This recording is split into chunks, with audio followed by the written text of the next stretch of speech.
Hey everybody, just a quick announcement before this video. New to the Wayfarer tier on the Sojourn Patreon is the second edition of our Sojourn art book, this time covering the ship designs of the Sojourn Season 1. It's full of the various scanned, hand-drawn diagrams done by Gabriel Fonseca throughout the process of designing these ships in the first place. There's all kinds of artist testimony and trivia from how we designed all of these ships, and how the world building of the ships of the Sojourn was built up across the first season. If that sounds interesting to you, you can get that and the first edition of the art book, as well as all of the rewards from lower tiers by pledging 1 month for Wayfarer tier over on Patreon. Check out the link in the description, and in the meantime, I hope you enjoy this video.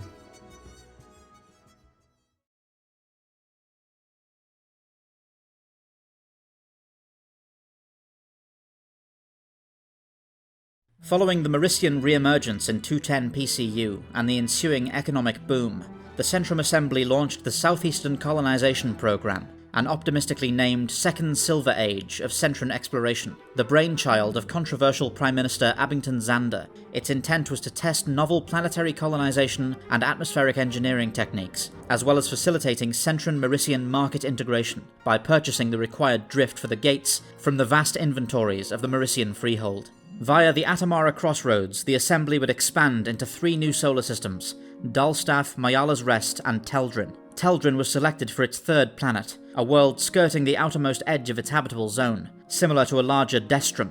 Early in-system surveys would quickly dispel any hopes of its settlement, however. Its atmosphere's pressure proved too thin, and its composition too hard to alter via current capabilities, prompting surveyors to name the world Heshlam's Crook, in dubious honour of Dr. Isadora Heshlam, who originally identified it as a tentative terraformation target. Following this setback, attention would shift to the system's sole gas giant, dubbed Mizudori. Rich in fusion fuels, the mining of its atmosphere could provide for the energy needs of the Southeastern colonization program without resorting to long-distance expensive shipments from Axios or Valeria Cebus. Prime Minister Zander, continuing his attempts to cast the freehold's newfound independence in a positive light, would propose granting the development rights for this system to Mauritian guilds in a Centran-Mauritian joint venture. This idea, however, faced severe pushback from a parliament still majorly distrustful of the newly created polity. After much debate, an uneasy compromise was reached. Instead of a costly state-funded operation, Centran corporations and private citizens would be granted the rights to mine Mizudori's upper layers. These new settlers, corporations and individuals alike, would eventually base themselves off the ringed giant's sole major moon, Teldrin 4A, later known simply as Teldrin. Not unlike the Aracinian moon Vela in the Centran system, Teldrin is a frozen world, a rocky core covered in kilometers of ice. Unlike Vela, however, the lack of other major moons driving significant tidal interactions deprives the world of an internal heating mechanism, thus lacking a subsurface ocean. Where Vela's surface is marked by distinct tiger stripes where it renews itself, Teldrin is bereft of such geological processes, with its icy surface pockmarked with age-old craters, barely eroded by its thin, primarily nitrogen atmosphere. To protect themselves from meteoric impacts and Mizudori's weak but ever-present radiation belt, the colonists would create their settlements within the central peaks of old impact craters, excavating the mountains with complex webs of tunnels and chambers, transforming them into the legendary spire cities of Teldrin. Once opened up, gas skimming companies rapidly moved in, boom towns naturally arising to support their activities.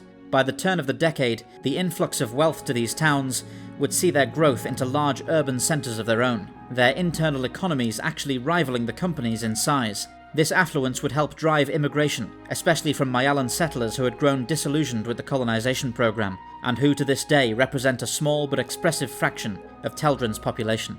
Late in 223 PCU, one of the system's foremost gas mining corporations, Axel Keller, would eventually stumble into what they would dub the White Stone, a supremely rich M-type asteroid 20 kilometers along its longest axis, while mining the system's belt for needed resources. This activity, it should be noted, was beyond the remit of its corporate charter. The system's corporations had only been authorized to extract the valuable gases of Mizudori, not the system's belt. However, Centran authorities had habitually overlooked the company's exploitation of the meager belt, as long as it was to support their own operational needs rather than for open market sales. Despite attempts to keep its discovery quiet, rumors of the White Stone's existence spread like wildfire, and of the obscene wealth of rare metals hidden within its surface, drawing the attention of the other companies. Panicking, Axel Keller laid claim on the White Stone, something very much prohibited by its charter, and began positioning its escort private military companies to defend this prize from other would-be claimants. One such claimant was Janadar Extractions, a private equity gas mining corporation rumoured to be the beneficiary of heavy clandestine Mauritian investment, who began manoeuvring PMCs of their own in a counterclaim to Axel Keller's. A tense standoff between the two companies would later escalate into a battle between their mercenary forces, dubbed the First Battle of the White Stone, and quickly prompting CDF intervention as Force Southeast was deployed to the belt to de-escalate the engagement. In order to defuse this situation, the Assembly Parliament would relax the corporation's charter to permit exploration of the Harvester's Traverse, as the belt had become known during the altercation, though the Assembly would retain the rights to all asteroids larger than 10 kilometers, including the White Stone. Proving itself too massive to be towed elsewhere, the CDF would be forced to take unusual measures in securing the White Stone from further attempted claims, as it would be a violation of the written charter for the system to specifically declare the asteroid state territory. It was instead commissioned as the Stone Frigate CSV White Stone, with a small crew and several weapons being installed upon the rock itself, such that it might be considered an active Centran warship, technically operating on detached service within the Teldrin system, an elaborate attempt to dissuade further corporate claims. This attempt was only partly successful, and over the next 5 decades a further 2 major battles and multiple small actions would occur among bickering corporations and on occasion the CDF. The situation only came to an end in 274 PCU, with the intentional so-called scuttling of the CSV White Stone into 8 smaller fragments for shipbreaking. Though now towable, they were still too massive for rapid transport, and were repeatedly harried by pirates and opportunists in transit. Seeing an opportunity, the Mauritian Freehold publicly offered the service of large constructor ships and escorts to help the Assembly finally move these problematic wrecks deeper into their own space, at the affordable price of nearly 2/3 their intrinsic value.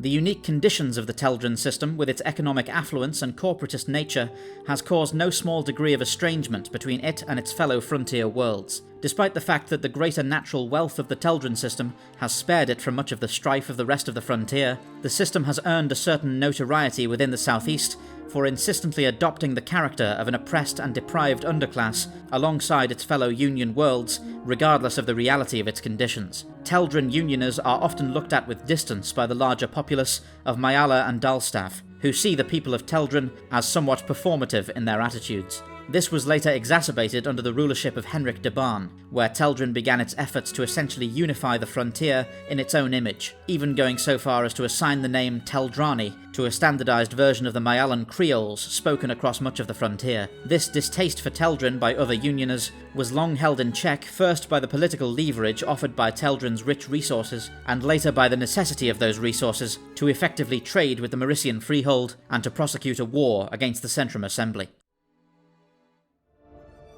Thank you for watching. You can get the Sojourn through various distributors, all of which are accessible through www.thesojournaudiodrama.com. You can also get the series through Patreon, where you'll be able to access various bonus features, including our visual dictionary, Guinevere cross-sections, and anthology shorts. Remember to join us on Discord and get regular updates on all upcoming Sojourn releases. All the related links can be found below this video.